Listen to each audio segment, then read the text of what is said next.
what I've been reading. I finished reading Man's Search for Meaning by Viktor E. Frankl. That's the one I'm going to break down for you guys today, or at least share some takeaways that resonated with me. And I had to go back to breaking down and sharing, which I don't think I did. I have to double check if I did. I don't think I did. Maybe for the next free writing session episode, I also read The Year of Magical Thinking by Joan Didion. And honestly, after reading those two important reads, I feel they're definitely on the more darker, morbid side of my personality. I definitely need to read something lighter or something just in a different vein, which I have Charlemagne's new book on deck, which is Get Honest or Die Lying. But I digress. I think books like this are important in enriching your soul, kind of. And especially for me personally, it's kind of a primer for how to deal with tragedy when it happens, which none of us can be fully ready for or even know how we're going to react to it. But when tragic situations happen or the inevitable loss of a loved one, I feel like these types of reads help me be in a better place to be able to process that type of emotional impact, if you will. But here is the official synopsis of Man's Search for Meaning by Viktor E. Frankl. Viktor E. Frankl was a medical doctor and a psychiatric. Viktor E. Frankl was a medical doctor at a psychiatric hospital in 1492 when he became a prisoner in Nazi concentration camps in World War II. In 1946, he published this book about his camp experiences and a method of psychotherapy he developed. 45 years later, it was still named one of the most influential books in the United States. Part 1 describes his 3 years in 4 Nazi concentration camps, which took the lives of his wife, father, mother, and brother. He closely observed inmates' reactions to their situation, as well as how survivors came to terms with their liberation. In part 2, introducing logotherapy, is an academic discussion of the psychological reactions experienced by all inmates to one degree or another. It solidified Frankl's early theory that humanity's primary motivational force is finding meaning in one's life. As of 2022, this book has sold 16 million copies and been published in 52 languages. Shout out to Viktor and those stats there. And I'll read to you two blurbs that were submitted. The first one is from Anderson Cooper. See what I did there?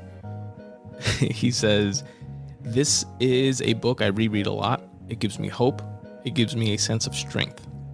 Someone else posted, "As relevant today as it was when it was first published. Man's Search for Meaning is a book for finding strength and purpose in times of great despair." And here are a few of the takeaways that I want to share with you fine folks, which is first just expounding a little bit more on the official synopsis and just who Viktor Emil Frankl was. He was an Austrian neurologist, psychologist, philosopher, and Holocaust survivor who founded logotherapy, a school of psychotherapy that describes a search for a life's meaning as the central human motivational force, which is interesting. I think we can all agree to that to some degree or another. I know I certainly can, just in the general wondering of what is the meaning of life? Is there a meaning of life? What's my purpose? What is the contribution that I can make while I'm here in the world? So the synopsis says in part 2, it definitely has some dense academic areas where he connects his story of his experiences being in Nazi concentration camps and also what he observed from his fellow inmates and how they reacted to specific situations. And he connects that to logotherapy and makes other psychiatric applications in an attempt to what I can only describe as trying to retroactively make sense of something that you really can't make sense of. You know, one of the greatest in scope humanitarian crises of modern history. and it's filled with footnotes to studies and sources, etc. So it could get, dense in that way in some areas, but it definitely doesn't feel like you're, reading a textbook throughout the whole thing. One definitely poignant note that I think I shared last time while I was still, reading the book, but I'll reshare here, is from one of the sections called Experiences in a Concentration Camp. He says that an abnormal reaction to an abnormal situation is normal behavior. And that just rings true to me and sadly makes sense. Kind of feels like a balanced equation. An abnormal reaction to an abnormal situation is normal behavior. Because it wouldn't make sense to act normal during an abnormal situation, right? Something's off there. That balance is off kilt. In another section, he says that, and in the story, by the way, people know that he's a psychiatrist and a doctor, and a lot of his fellow inmates come to him for advice or help or some, hope of reprieve, I would imagine. And he says that someone looks down on each of us during difficult hours, whether it's a friend, a wife, somebody alive or dead, or God, and he would not expect us to disappoint him. He would hope to find us suffering proudly, not miserably, and knowing how to die. And that there reminded me of moments that you read about or that you've seen in movies, or if you've experienced a loved one close to you, literally on their deathbed or close to it, and how they give off this sense of strength. And I wonder how much of that is in this vein of quote unquote knowing how to die, of putting on a strong face for the loved ones around you so that they don't see or experience that side of you suffering. And it also reminded me of Nipsey Hussle's murder when he was killed by Eric Holder Jr., who, according to eyewitnesses that were there, Eric Holder, for those of you who don't know, approached Nipsey Hussle in the strip mall parking lot of the Marathon clothing store in LA that Nipsey owned, and they were part of the same gang, maybe not the same specific set. I don't know the details there, but Nipsey allegedly said that there's some paperwork floating around of this Eric Holder character, being a snitch, which is when you're part of that world, it's like a scarlet letter. It's the worst thing. And apparently that is what pushed Eric Holder over the edge. 10 minutes later, he comes back, guns down Nipsey Hussle, saying that it's not true. And according to the eyewitnesses there, Nipsey told him, this is what I heard. You need to take care of that. You need to figure out if that's true, if that's not true. This is what I heard. Prove your innocence, essentially. But according to witnesses there, when Eric Holder shot him literally 10 times before Nipsey died, he looked up at him and told him, you got me. You got me. In that situation in the sense of like that quote at the end of Viktor Frankl's writing here, where he says, knowing how to die, know how to die, kind of reminded me of that. Nipsey, within his, violent, gang-ridden world, knew how to die, in a sense, in honoring what that was, as tragic as it was, as nonsensical as it was. He literally lived and died by those rules of that world that he was a part of. And in that moment, knew how to die. In this other section, Viktor Frankl, writes that there are two races of men in this world, the decent man and the indecent man, and both are found everywhere. They penetrate into all groups of society. No group consists entirely of decent or indecent people. So you occasionally found a decent fellow among the camp guards. Then he goes on to say that life in a concentration camp tore open the human soul and exposed its depths. Is it surprising that in those depths, we again found human qualities which were a mixture of good and evil?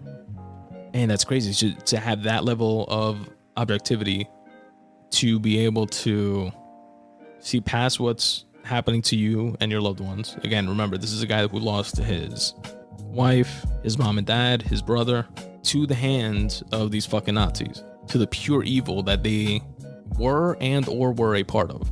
But to be able to objectively say, amongst the guards, there were some decent ones. Now, how skewed his, that spectrum of decent versus indecent was within that world, who knows? Is a decent one just one that, kicks you while you're down 7 times instead of 10 times? Does that equal decent? I don't know, but I just thought that level of objectivity was crazy. But I do, just from a straight literary point of view, appreciate the way that line was written, where he says that life in a concentration camp tore open the human soul and exposed its depths. And is it surprising that in those depths, we again found human qualities, which were a mixture of good and evil? That's some resonant writing right there. And again, ties to an idea that I feel like a broken record, but I always mention it, how there's a spectrum of people within everything. He breaks them down here in terms of decent and indecent, and there's a full spectrum in between that. But you can apply that same spectrum in characteristics of folks in all environments and within all things, in my opinion. This other bit of advice he gave someone that was mourning the death of a wife, and he says that this guy came to him, his wife had died or is in the process of dying, and he didn't know how to cope and deal with it, or how he's going to be able to go on. And he said that he asked the guy to envision it the other way around. What would his wife do if he was the one dying and she was the one that was going to stay alone without him? And the guy, said that, she wouldn't be able to bear it. She would be completely devastated. And he gave him that perspective shift and said that such is the meaning of sacrifice. You're taking that potential pain away from her and putting it onto yourself, in the fact that she's the one passing away, but won't have to deal with that grief and pain of you passing away. And instead, you are feeling something that she will never have to feel. And he says that type of thought process or perspective shift, if you will, in some way, the suffering itself ceases to be suffering at the moment that the suffering itself finds meaning. So if that person that he gave that advice to was able to internalize that and say, this suffering has that meaning, that specific meaning of my wife not having to feel the pain that I feel, then that will alleviate the suffering that person feels to a more bearable level. And I thought that was definitely interesting. He also quoted the odds of surviving in a concentration camp based on data that I believe he cited as well, but that it was survivors only 1 in 28 individuals. So out of 28 individuals, every 28 individuals that were within a concentration camp, 27 died and only 1 survived. That's just fucking astounding. And then he ends the book with this, spoiler alert, because literally the last couple lines to close out the book, but definitely resonated. And he says that the world is in a bad state, but everything will become still worse unless each of us does his best. Let us be alert in a twofold sense. Since Auschwitz, we know what man is capable of. And since Hiroshima, we know what is at stake. And that, folks, was my little recap and review of Man's Search for Meaning by Viktor E. Frankl. If you're interested in it, I will link to it in the episode notes for you guys to check out.